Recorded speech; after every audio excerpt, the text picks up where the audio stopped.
പ്രശോഭിതം ഈ ജീവിതം, ആർദ്രമാം ദൈവ സ്നേഹം നിറയും പൂവനം. ആതുരപൂർണ പ്രശോഭിതം ഈ ജീവിതം, ആർദ്രമാം ദൈവ സ്നേഹം നിറയും പൂവനം.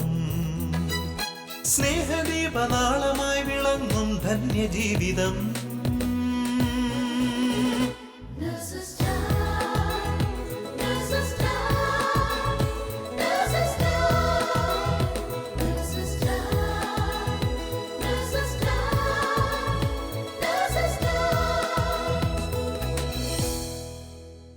ഈശോ മിശിഹായ്ക്ക് സ്തുതിയായിരിക്കട്ടെ. ലോകമെമ്പാടുമുള്ള നഴ്സുമാർ നഴ്സസ് ഡേ ആയി ആഘോഷിക്കുന്ന ദിവസമാണ് മെയ് 12. ഈ ലോക നഴ്സസ് ദിനത്തിൽ എല്ലാ നഴ്സുമാരെയും ഈശോയുടെ തിരുരക്തത്താൽ കഴുകി പരിശുദ്ധാത്മാവിനെ കൊണ്ട് നിറയ്ക്കണമേ എന്ന് പ്രാർത്ഥിച്ചുകൊണ്ട് ഇന്നത്തെ നഴ്സസ് ടൈമിലേക്ക് എല്ലാവരെയും സ്നേഹത്തോടെ സ്വാഗതം ചെയ്യുന്നു.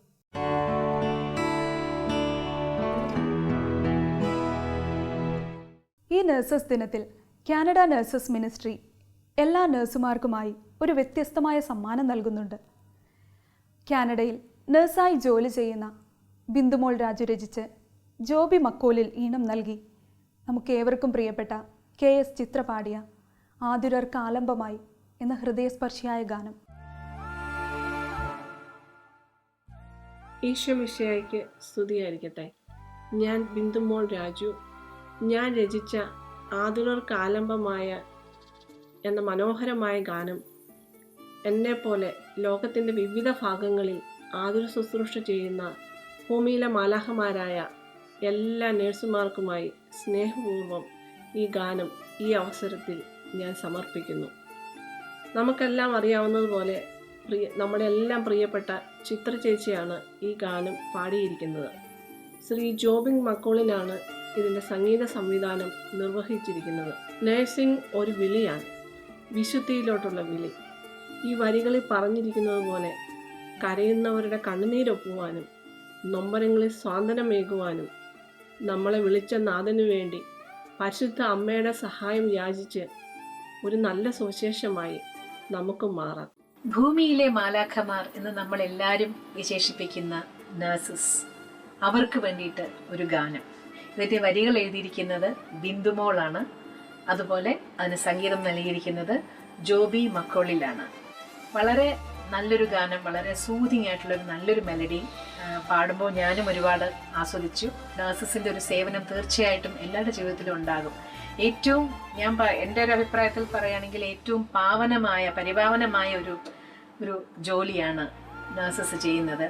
വളരെ സിക്കായിട്ടുള്ള രോഗികളെ അവരെ സാന്ത്വനിപ്പിച്ച് ഒരു സ്നേഹത്തോടുകൂടി ദയയോടുകൂടി അവരെ പരിചരിച്ച് അതുകൊണ്ട് തന്നെയാണ് അവരെ ഭൂമിയിലെ മാലാഖമാർ, ദൈവത്തിൻ്റെ ഒരു സാന്നിധ്യം അവരിലെല്ലാം നമുക്ക് കാണാൻ കഴിയും. അപ്പം അങ്ങനെയുള്ള ഇത്രയും നമ്മളെ സേവിക്കുന്ന ആ ഒരു വിഭാഗത്തിലുള്ള നഴ്സുമാർക്ക് വേണ്ടിയിട്ടുള്ളൊരു ഗാനമാണത്. എൻ്റെ എല്ലാ ആശംസകളും എല്ലാ നഴ്സസിനും.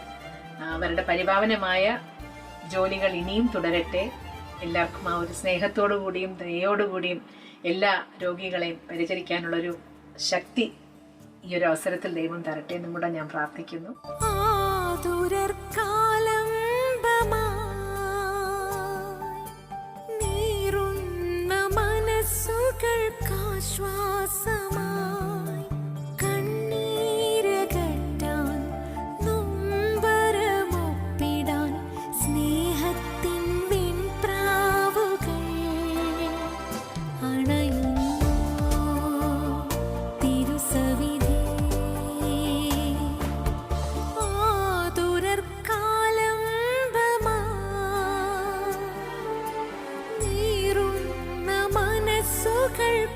ശ്വാസമാ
സത്യത്തിൻ സാക്ഷ്യമായി മാറിയിടുവാൻ ഞങ്ങളെ വിളിച്ച നാഥ,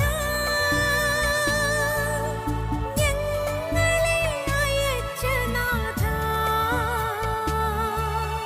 കൃപയേകണേ, കരുത്തേകണേ, കാരുണ്യസ്പർശമായി മാറ്റണമേ, കാരുണ്യസ്പർശമായി മാറ്റണമേ.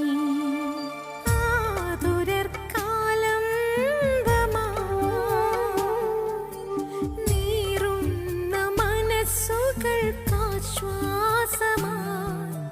കണ്ണീരകറ്റാൻ നൊമ്പരമൊപ്പിടാൻ സ്നേഹത്തിൻ വെൺപ്രാവുകൾ അണയുന്നു തിരുസവിധേ.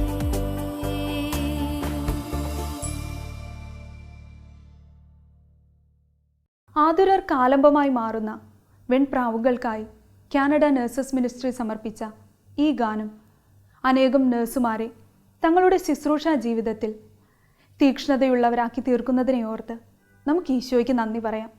പലപ്പോഴും ജീവിത വ്യഗ്രതയും സമ്പത്തിനോടുള്ള അമിതമായ ആഗ്രഹവുമാണ് നമ്മുടെ ഹൃദയത്തിൻ്റെ സന്തോഷത്തെ കെടുത്തിക്കളയുന്നത്.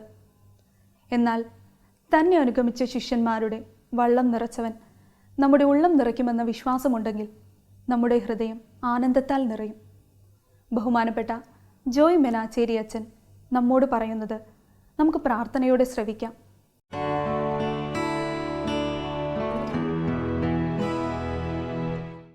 ഈശോയിലേറ്റം സ്നേഹം നിറഞ്ഞ സഹോദരി സഹോദരന്മാരെ, മെയ് 12-ാം തീയതി ലോക നഴ്സസ് ദിനമായിട്ട് ആചരിക്കപ്പെടുകയാണല്ലോ. ഏവർക്കും ഈ നല്ല ദിവസത്തിൻ്റെ മംഗളങ്ങൾ സ്നേഹപൂർവ്വം ആശംസിക്കുകയാണ്. ഈ വിശേഷ ദിനത്തിൽ നമ്മൾ പ്രത്യേകമായിട്ട് ധ്യാന വിഷയമാക്കുന്നത് ലൂക്കാസ് വിശേഷം 5-ാം അധ്യായം 1 മുതൽ 11 വരെയുള്ള തിരുവാക്യങ്ങളാണ്. നമ്മളിങ്ങനെ വായിക്കുന്നു: ദൈവവചനം ശ്രവിക്കാനായിട്ട് ഈശോയുടെ അടുക്കൽ ജനങ്ങൾ തിങ്ങിക്കൂടി വരുന്നു. ഈശോ ഗനേസറത്ത് തടാകത്തിൻ്റെ കരയിൽ നിൽക്കുകയാണ്. ഈ കണ്ടമാനം ജനക്കൂട്ടം ഈശോയുടെ വചനം കേൾക്കാനായിട്ട് എത്തുമ്പോൾ ഈശോ കാണുന്നത് കരയോടടുത്ത് 2 വള്ളങ്ങൾ കിടക്കുന്നു. ഈശോ വള്ളക്കാരോട് പറയുന്നു, ഒരു വള്ളം തടാകത്തിലേക്ക് അല്പം നീക്കി ഇടുക. അങ്ങനെയാണ് ഈശോ ഈ വള്ളത്തിലേക്ക് കയറിയിരിക്കുന്നതും ജനക്കൂട്ടത്തോട്, കരയിലായിരിക്കുന്ന ജനക്കൂട്ടത്തോട് വചനം പ്രഘോഷിക്കുന്നതും. ഈശോ വചനപ്രഘോഷണം കഴിഞ്ഞപ്പോൾ വള്ളക്കാരോട് പറയുന്നു, അല്പം ആഴത്തിലേക്ക് നീക്കി വലയിറക്കുക. പ്രിയപ്പെട്ട സഹോദരങ്ങളെ, പത്രോസാണ് വള്ളത്തിന് ഉടമ. പത്രോസ് പറയുന്നു, രാത്രി ഒത്തിരി അധ്വാനിച്ചു, ഒന്നും കിട്ടിയിട്ടില്ല. ഞാൻ കുറച്ച് നാൾ മുക്കുവരുടെ കൂടെ താമസിച്ചിട്ടുണ്ട്. അപ്പോൾ മത്സ്യബന്ധനത്തിന് പോകുന്ന മുക്കുവരെ സംബന്ധിച്ചിടത്തോളം വലിയ പ്രതീക്ഷയാണ്. അവർ സായാഹ്നങ്ങളിലാണ് മത്സ്യബന്ധനത്തിനായിട്ട് ഉൾക്കടലിലേക്ക് പോവുക. രാത്രി അധ്വാനിക്കുന്നു, വെളുപ്പാങ്കാലത്ത് മടങ്ങി വരുന്നു. അങ്ങനെ മടങ്ങി വരുന്ന മുക്കുവനെ സംബന്ധിച്ചിടത്തോളം നിറഞ്ഞ വലയും നിറഞ്ഞ വള്ളവും അവൻ്റെ അഭിമാനമാണ്. അങ്ങനെ മീൻ പിടിച്ച് അഭിമാനത്തോടു കൂടെയാണ് ഏതൊരു മുക്കുവനും കരയിലേക്ക് എത്തുക. പക്ഷെ ഇവിടെ സംഭവിക്കുന്നത് നേരെ തിരിച്ചാണ്. രാത്രി ഏറെ അധ്വാനിച്ചിട്ടും ഒന്നും കിട്ടാതെ മടങ്ങി വരുന്ന മുക്കുവൻ. ആ മുക്കുവനെ സംബന്ധിച്ചിടത്തോളം അതൊരു അപമാന ദിവസമാണ്, അപമാനകരമാണ്. തൻ്റെ കൂട്ടുകാരെ അഭിമുഖീകരിക്കുക, വീട്ടുകാരെ അഭിമുഖീകരിക്കുക എന്ന് പറഞ്ഞാൽ അത് തികച്ചും അപമാനമാണ്. എന്നാൽ നിറഞ്ഞ വലയും നിറഞ്ഞ വള്ളവും അഭിമാനമാണ്. തല ഉയർത്തി പിടിച്ചിട്ടാണ് മുക്കുവൻ കരയിലേക്ക് വരിക. ഇപ്പോൾ മുക്കുവൻ തല താഴ്ത്തിയിട്ടാണ് വരുന്നത്. ഇങ്ങനെ വളരെ നിരാശാജനകമായ ഒരവസ്ഥയിൽ നിൽക്കുന്ന മുക്കുവനോടാണ് ഈശോ പറയുന്നത്, ആഴത്തിലേക്ക് വലയിറക്കുക. ഉപയോഗശൂന്യമായ വല, ഉപയോഗശൂന്യമായ വള്ളം, അതായിരുന്നു അവരുടെ അനുഭവം. അങ്ങനെ മീൻ പിടിക്കാൻ പോയ വള്ളം മീൻ കിട്ടാതെ മടങ്ങി വന്ന് കരയിൽ ഇരിക്കുന്ന ആ വള്ളത്തിലാണ് ഈശോ കയറിയിരിക്കുന്നതും വചനപ്രഘോഷണം നടത്തുന്നതും. ഇങ്ങനെയൊരു ഉപയോഗം വള്ളത്തിനുണ്ടാകുമെന്ന് വള്ളക്കാർ ഒരിക്കലും വിചാരിച്ചിട്ടില്ല. അവർ ശൂന്യമായ വലയിലേക്ക് നോക്കുന്നു, ശൂന്യമായ വള്ളത്തിലേക്ക് നോക്കുന്നു. ഈശോയും ശൂന്യമായ വള്ളം തന്നെയാണ് കാണുന്നത്. പക്ഷേ ഈശോയ്ക്ക് ആ ശൂന്യമായ വള്ളം കൊണ്ട് ഉപകാരമുണ്ട്. ഈശോ അത് ഉപയോഗിക്കുകയാണ്. ജനക്കൂട്ടം മുഴുവൻ നിറഞ്ഞു നിൽക്കുമ്പോൾ ഈശോ വള്ളത്തിൽ കയറിയിരുന്ന് വചനം പറയുകയാണ്. വചനപ്രഘോഷണ വേദിയായി ആ വള്ളം മാറുകയാണ്. അങ്ങനൊരു ഉപയോഗം വള്ളത്തിനുണ്ടാകുമെന്ന് ജനവും വിചാരിച്ചിട്ടുണ്ടാവില്ല, വള്ളക്കാരും വിചാരിച്ചിട്ടുണ്ടാവില്ല. നമ്മുടെ വിചാരങ്ങളല്ലല്ലോ ദൈവത്തിൻ്റെ വിചാരങ്ങൾ. ദൈവം ഉപയോഗശൂന്യമാണെന്ന് നീ കരുതുന്ന കാര്യങ്ങളെയെല്ലാം തനിക്കായിട്ട് ഉപയുക്തമാക്കുകയാണ്. ഇതിനൊരു പശ്ചാത്തലം കൂടി നമ്മൾ അറിയണം. ലൂക്കാസ് സുവിശേഷം 4-ാം അധ്യായത്തിൽ ഈശോ സ്വന്തം നാട്ടിൽ അവഗണിക്കപ്പെടുകയാണ്, സിനഗോഗയിൽ നിന്നും പുറത്താക്കപ്പെടുകയാണ്. സ്വന്തം നാടിന് വേണ്ട, സിനഗോഗാധികാരികൾക്ക് വേണ്ട, ജനങ്ങൾക്ക് വേണ്ട. അങ്ങനെ സിനഗോഗ് ഈശോയെ പുറന്തള്ളുമ്പോഴാണ് ഈശോ, തിരസ്കൃതനായ ഈശോ, ജനങ്ങളിലേക്ക് ഇറങ്ങുന്നത്, കടലോരത്തിലേക്ക് വരുന്നത്, പാതയോരങ്ങളിലേക്ക് ഇറങ്ങുന്നത്, വചനം വിളമ്പുന്നത്. അപ്പോൾ കുറേ പേർക്ക് ഈശോയെ വേണ്ട, പക്ഷേ ഈശോ ജനങ്ങളിലേക്ക് ഇറങ്ങുന്നു. ഉപയോഗശൂന്യമായ വള്ളം പോലും വചനപ്രഘോഷണ വേദിയാക്കി മാറ്റുന്നു. യഹൂദരെ സംബന്ധിച്ചിടത്തോളം വചനപ്രഘോഷണം നടക്കേണ്ടത് സിനഗോഗിലാണ്. സിനഗോഗിൽ വചനപീഠത്തിൽ നിന്നുകൊണ്ടാണ്, വചനവേദിയിൽ നിന്നുകൊണ്ട് വചനപ്രഘോഷണം നടക്കുന്നത്. എന്നാൽ അതെല്ലാം ഈശോയ്ക്ക് തിരസ്കൃതമാകുമ്പോൾ ഈശോ പിന്നെ ഇറങ്ങുന്നത് ജനങ്ങളിലേക്കാണ്. ഉപയോഗശൂന്യമായ വള്ളം ഈശോ വചനപീഠമായിട്ട് ഉപയോഗിക്കുന്നു. തുടർന്ന് നടക്കുന്നതാണ് അത്ഭുതം. ഫലരഹിതമായ അധ്വാനത്തിൻ്റെ രാത്രി. എല്ലാ അധ്വാനങ്ങളും ഫലരഹിതമായിരിക്കുമ്പോൾ പത്രോസ് ഈശോയോട് പറയുന്നു, ഇതുവരെ അധ്വാനിച്ചിട്ടൊന്നും കിട്ടിയിട്ടില്ല, ഇനി നീ പറഞ്ഞനുസരിച്ച് ഞങ്ങൾ വലയിറക്കാമെന്നാണ്. എന്ന് പറഞ്ഞാൽ മുക്കുവൻ അറിയാം കടലിൻ്റെ സ്വഭാവ രീതികൾ. മീൻ ചാല് അറിയുന്നത് മുക്കുവനാണ്, ആശാരിക്കല്ല. ആശാരി ചെറുക്കൻ പറയുന്നത് മുക്കുവൻ കേൾക്കേണ്ട കാര്യമൊന്നുമില്ല. പക്ഷേ അതിന് തൊട്ടുമുമ്പ് നടന്ന വചനപ്രഘോഷണം കേട്ടവനാണ് പത്രോസ്. അപ്പോൾ ആ പത്രോസ് പറയുന്നു, ഇത്രയും നേരം അധ്വാനിച്ചിട്ടൊന്നും കിട്ടിയിട്ടില്ല, ഇനി നീ പറഞ്ഞനുസരിച്ച് ഞങ്ങൾ വലയിറക്കാം. അങ്ങനെ വലയിറക്കുന്നു. മത്സ്യത്തിൻ്റെ ആധിക്യം കണ്ട് അവർ തൊട്ടടുത്തുള്ളവരെയൊക്കെ സഹായത്തിന് വിളിക്കുകയാണ്. 2 വള്ളങ്ങളും നിറയുവോളം മത്സ്യം നിറയുകയാണ്. വലകൾ മാത്രമല്ല, 2 വള്ളങ്ങൾ നിറയുന്നു. അത്രയും മത്സ്യത്തിൻ്റെ ആധിക്യമാണ്. ഈ ഒരു ആധിക്യം കണ്ടിട്ട് പത്രോസ് ഈശോയോട് പറയാണ്, കാൽക്കൽ വീണ് പറഞ്ഞു എന്നാണ് തിരുവചനം. കാൽക്കൽ വീണിട്ട് പറയാണ്, ഞാൻ പാപിയാണ്, എന്നിൽ നിന്ന് അകന്നു പോകണം. ഇതാണ് ഈ ഒരു തിരുവചനത്തിലെ വളരെ പ്രധാനപ്പെട്ട ഒരു ട്വിസ്റ്റ്. നമ്മൾ ഒരിക്കലും ശ്രദ്ധിക്കാത്ത ഒരു ട്വിസ്റ്റ് ഇതിനകത്ത് നടക്കുകയാണ്. എന്താണത്?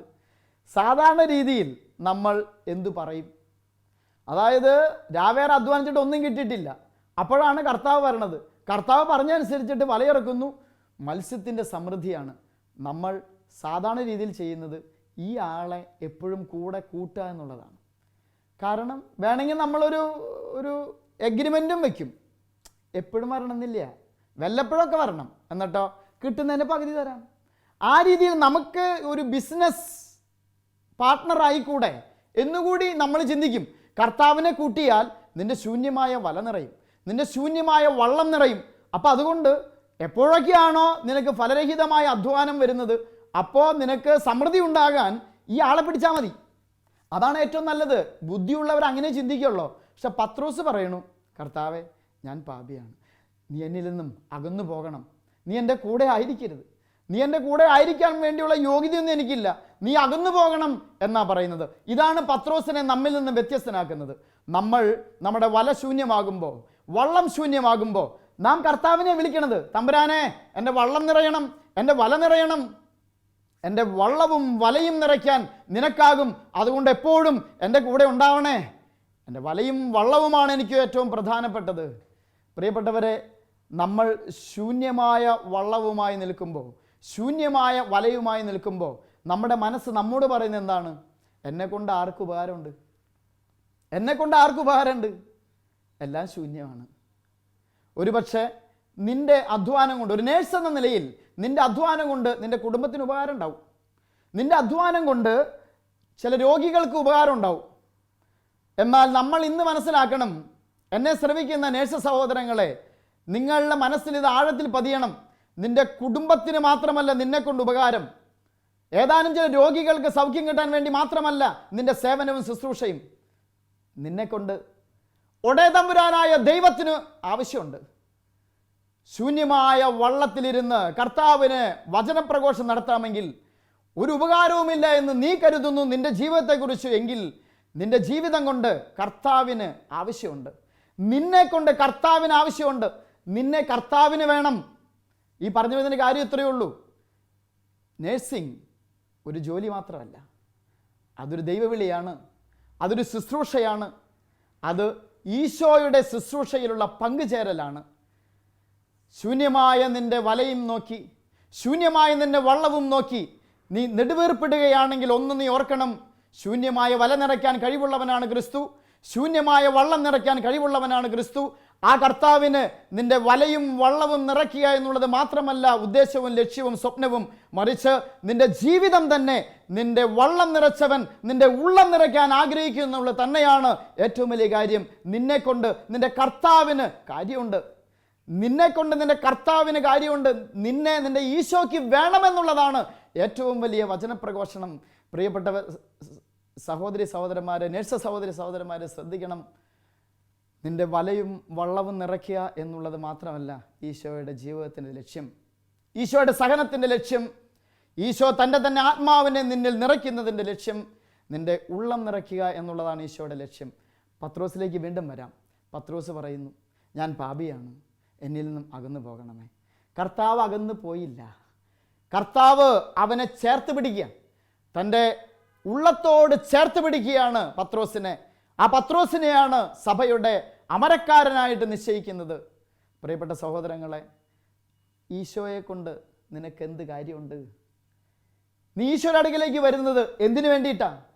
നിന്റെ ശൂന്യമായ വല നിറയ്ക്കാൻ വേണ്ടിയോ? നിന്റെ ശൂന്യമായ വള്ളം നിറയ്ക്കാൻ വേണ്ടിയോ? എന്നാൽ നിന്റെ ശൂന്യമായ ഉള്ളം നിറയ്ക്കാൻ വേണ്ടിയിട്ടാണ് നിനക്ക് കർത്താവിനെ വേണ്ടതെങ്കിൽ ആ കർത്താവിന് നിന്നെയും വേണം. ആ കർത്താവ് നിന്നെക്കൊണ്ട് ശൂന്യമായ പല വലകളും നിറയ്ക്കാൻ ആഗ്രഹിക്കുന്നു, ശൂന്യമായ പല വള്ളങ്ങളും നിറയ്ക്കാൻ ആഗ്രഹിക്കുന്നു. നീ നിന്റെ ശൂന്യതയിലേക്ക് മാത്രമാണ് നോക്കുന്നത്, നീ ചുറ്റുവട്ടത്ത് നോക്കണം. നിന്റെ കുടുംബമാകുന്ന വലയും വള്ളവും ഈശോ നിറയ്ക്കും. അനേകം രോഗികളിലേക്ക് ഈശോ നിന്നിലൂടെ നിറവ് പ്രദാനം ചെയ്യും. ഒരു നിറച്ചാർത്തായി നിന്റെ ജീവിതത്തെ രൂപാന്തരപ്പെടുത്താൻ കർത്താവ് ആഗ്രഹിക്കുന്നു. നീ വലയിൽ ഉടക്കി നിൽക്കരുത്, നീ വള്ളത്തിൽ മാത്രം ഉടക്കി നിൽക്കരുത്. അതാണ് നാം പത്രോസിൽ നിന്നും പഠിക്കുന്നത്. പത്രോസ് ഈശോയോട് പറയുന്നു, ഞാൻ പാപിയാണ്, എന്നിൽ നിന്നും അകന്നു പോകണമേ. ആ പത്രോസിനെ ഈശോ ചേർത്ത് നിർത്തി പറയുന്നു, എനിക്ക് നിന്നെ പോലെയുള്ളവരെയാണ് വേണ്ടത്. എന്നെ ശ്രവിക്കുന്ന സഹോദരി സഹോദരന്മാരെ, ഈശോയിലേക്ക് വരണം. ഈശോ നിന്നെ ഉപയോഗിക്കാൻ ആഗ്രഹിക്കുകയാണ്. അനേകം ശൂന്യതകളെ നിറവുകളാക്കി രൂപാന്തരപ്പെടുത്താൻ, അനേകം ജന്മങ്ങളിലേക്ക് ഈശോയുടെ സ്നേഹവും സാന്ത്വനവും വിശുദ്ധിയും പരിശുദ്ധിയും എത്തിച്ചേർക്കുവാൻ നിന്നെ കർത്താവിനെ കൊണ്ട് ആവശ്യമുണ്ട്. നിന്നെ കൊണ്ട് ഈശോയ്ക്ക് ആവശ്യമുണ്ട്. ഇതുവരെ ഉപയോഗിക്കാത്ത ഒരു കഴുതയെയും കൊണ്ട് കർത്താവ് ജെറുസലേം സവാരി നടത്തിയിരുന്നെങ്കിൽ, ഇതാ ഉപയോഗമില്ല, ഉപയോഗശൂന്യമാണ് എന്ന് നീ നിന്നെ തന്നെ കരുതുന്നുവെങ്കിൽ ഈശോ നിന്നെ എടുത്ത് ഉപയോഗിക്കാൻ ആഗ്രഹിക്കുകയാണ്. എത്രയോ നേഴ്സന്മാരെയാണ് കർത്താവ് എടുത്ത് ഉപയോഗിക്കുന്നത്. നീയും ആ ഒരു കൂട്ടത്തിൽ പെടണമെന്നാണ് ഈശോ ആഗ്രഹിക്കുന്നത്. എന്നിട്ടോ ഈശോ ഈ ശിഷ്യന്മാരെ എല്ലാം കൂട്ടിച്ചേർത്ത് തിരുസഭയെ പണിയുകയാണ്. ആ തിരുസഭ വളരുകയാണ്. ഇന്ന് നിന്നിലൂടെയും എന്നിലൂടെയും ഈശോ ആഗ്രഹിക്കുന്നത് ഇത്തരത്തിലുള്ള ഒരു ആത്മീയ വളർച്ചയാണ്. അതിന് ഞാൻ എന്താണ് ചെയ്യേണ്ടത്? ഈശോയുടെ അടുക്കിലേക്ക് വരണം. ഈശോയെ കൊണ്ട് വല നിറയ്ക്കാനല്ല, വള്ളം നിറയ്ക്കാനല്ല, മറിച്ച് എൻ്റെ ജീവിതത്തെ നിറയ്ക്കാൻ. എന്നിട്ടോ അനേകം ജീവിതങ്ങളിലേക്ക് ഈശോയെ പകർന്നു കൊടുക്കാൻ. അത്രയും വലിയ ഒരു ഉത്തരവാദിത്തമാണ് ഈ നേഴ്സിംഗ് മിനിസ്ട്രിയിലൂടെ ഈശോ നിന്നിലൂടെ ചെയ്യാൻ ആഗ്രഹിക്കുന്നത്. ഈശോയുടെ പങ്കാളിയാകാൻ ഈശോ നിന്നെ വിളിക്കുമ്പോൾ അത് ചെറിയ ഉത്തരവാദിത്തമാണോ? അത് ചെറിയ കാര്യമാണോ? എത്രയോ രാഷ്ട്രീയ പാർട്ടിക്കാരാണ് തങ്ങളുടെ അണികളെ വളർത്തിക്കൊണ്ടിരിക്കുന്നത്. 6 അടി മണ്ണിൽ അവസാനിക്കുന്നൊരു ജീവിതം മനോഹരമാക്കാൻ വേണ്ടിയുള്ള പരിശ്രമങ്ങളാണ് ഇവരൊക്കെ ചെയ്യണത്. എന്നാൽ നമ്മളോ 6 അടി മണ്ണിൽ അവസാനിക്കാത്ത നിത്യതയിലേക്ക് എത്തുന്ന ഒരു ജീവിതത്തെക്കുറിച്ചാണ് ഈശോ നമ്മെ വിളിക്കുന്നത്. അതിലേക്കാണ് നമ്മുടെ വിളി. അതാണ് ഈശോയുടെ സ്വപ്നം. ഈശോ അത്തരം വലിയൊരു സ്വപ്നത്തിലേക്ക് നമ്മളെ കൂട്ടിച്ചേർക്കാൻ ആഗ്രഹിക്കുക. ഈശോയുടെ പങ്കാളികളാകാനാണ് നമ്മുടെ വിളി. ചെറിയൊരു വിളിയല്ല. ഒരു രാഷ്ട്രീയ നേതാവോ ഒരു രാജ്യത്തിൻ്റെ ഭരണാധികാരിയോ അല്ല നമ്മളെ വിളിക്കുന്നത്. ഈ ലോകത്തിൻ്റെ തന്നെ സൃഷ്ടാവാണ് നമ്മളെ വിളിക്കുന്നത്. ആ വിളിയോട് പ്രത്യുത്തരം ചെയ്യാനാണ് നമ്മൾ ഇപ്പോൾ ആയിരിക്കേണ്ടത്. ലോക നേഴ്സസ് ദിനം ആചരിക്കുമ്പോൾ പ്രിയപ്പെട്ട നമ്മൾ ശ്രദ്ധിക്കണം. തമ്പുരാന് നമ്മളെ കൊണ്ട് ആവശ്യമുണ്ട്. ഈശോയുടെ ജീവിതം നമ്മിലൂടെ തുടരണമെന്നാണ് ഈശോ ആഗ്രഹിക്കുന്നത്. അതിനാൽ നമുക്കൊരു നിമിഷം ഈശോയുടെ സന്നിധിയിലേക്ക് വരാം. എൻ്റെ വല നിറയ്ക്കാനല്ല, എൻ്റെ വള്ളം നിറയ്ക്കാനല്ല കർത്താവെ, എൻ്റെ ഉള്ളം നിറയ്ക്കാൻ എനിക്ക് നിന്നെ വേണം. ആ ഈശോ നിൻ്റെ ഹൃദയത്തിൽ മന്ത്രിക്കും, മകനെ മകളെ എനിക്ക് നിന്നെയും വേണം. അനേകം ശൂന്യതകളെ നിറച്ചാർത്തുകളാക്കാൻ എനിക്ക് നിന്നെയും വേണം. ഒരു നിമിഷം നമുക്ക് കൂപ്പുകരങ്ങളോടെ കണ്ണുകളടച്ച് പ്രാർത്ഥിക്കാം. തമ്പുരാനെ, എൻ്റെ ജീവിതത്തെ നിൻ്റെ മുമ്പിലേക്ക് ഞാൻ സമർപ്പിക്കാം. ഇതുവരെ ഞാൻ നിന്നിലേക്ക് എത്തിയത് ഒഴിഞ്ഞ ശൂന്യമായ എൻ്റെ വലയും വള്ളവും നിറയ്ക്കാനായിരുന്നു.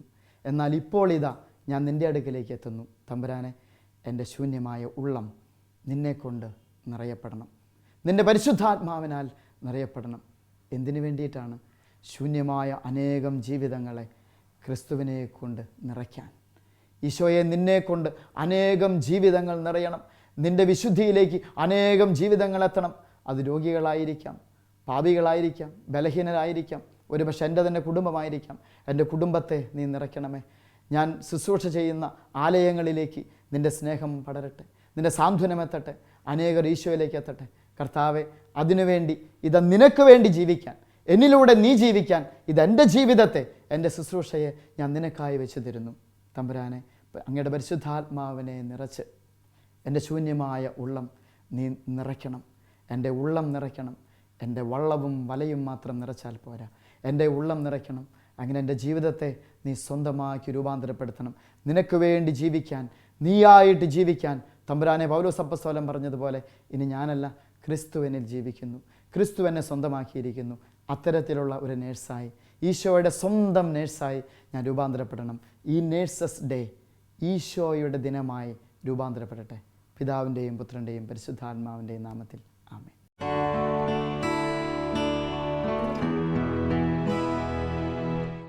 പ്രിയമുള്ളവരെ, നമ്മുടെ ജീവിതത്തിന് ആവശ്യമായുള്ളതെല്ലാം നൽകുവാൻ നമ്മുടെ ദൈവത്തിനറിയാം. അവിടുത്തെ രാജ്യവും നീതിയും അന്വേഷിക്കുക എന്നുള്ളതാണ് നമ്മുടെ കടമ. വയലിലെ പുല്ലിനെ പോലും മനോഹരമായി അലങ്കരിക്കുന്ന ദൈവത്തിൽ സർവം സമർപ്പിച്ചുകൊണ്ട് പൂർണ്ണമായി വിശ്വസിക്കാൻ ആവശ്യമായുള്ള കൃപ ലോക നഴ്സസ് ദിനത്തിൽ ലഭിക്കുന്നതിനായി എല്ലാ നഴ്സുമാരെയും അവരുടെ കുടുംബങ്ങളെയും പരിശുദ്ധ അമ്മയുടെ വിമല ഹൃദയം വഴിയായി ഈശോയ്ക്ക് സമർപ്പിച്ചുകൊണ്ട് നമുക്ക് പ്രാർത്ഥിക്കാം. ഓരോ നഴ്സും ഒരു വിശുദ്ധനാകട്ടെ, ഒരു വിശുദ്ധയാകട്ടെ. ആമേൻ. ദൈവമാതാവും ഞങ്ങളുടെ അമ്മയുമായ കന്യകാമറിയമേ, ഫാത്തിമാനാഥേ, എന്നെയും എൻ്റെ കുടുംബത്തെയും തിരുസഭയെയും മാനവകുലത്തെയും ലോകമെമ്പാടുമുള്ള നേഴ്സുമാരെയും അങ്ങേ വിമല ഹൃദയത്തിന് പ്രതിഷ്ഠിക്കുന്നു. അങ്ങേ ശക്തിയുള്ള സംരക്ഷണത്തിൽ ഞങ്ങളെ കാത്തുകൊള്ളണമേ. അങ്ങ് ഞങ്ങളുടെ നാഥയും സംരക്ഷകയുമാകണമേ. ആത്മീയവും ശാരീരികവുമായ സകല അപകടങ്ങളിലും ക്ലേശങ്ങളിലും നിന്ന് ഞങ്ങളെ രക്ഷിച്ചുകൊള്ളണമേ. എല്ലാറ്റിലും ദൈവേഷ്ടം കണ്ടെത്തി നിറവേറ്റുവാനും യേശുവിൻ്റെ തിരുഹൃദയത്തിന് പ്രീതികരമായ വിധത്തിൽ ജീവിച്ച് സ്വർഗഭാഗ്യത്തിൽ എത്തിച്ചേരുവാനും കാരുണ്യനാഥേ, ഞങ്ങളുടെ സ്നേഹമുള്ള അമ്മേ, ഞങ്ങളെ സഹായിക്കണമേ. ആമേൻ.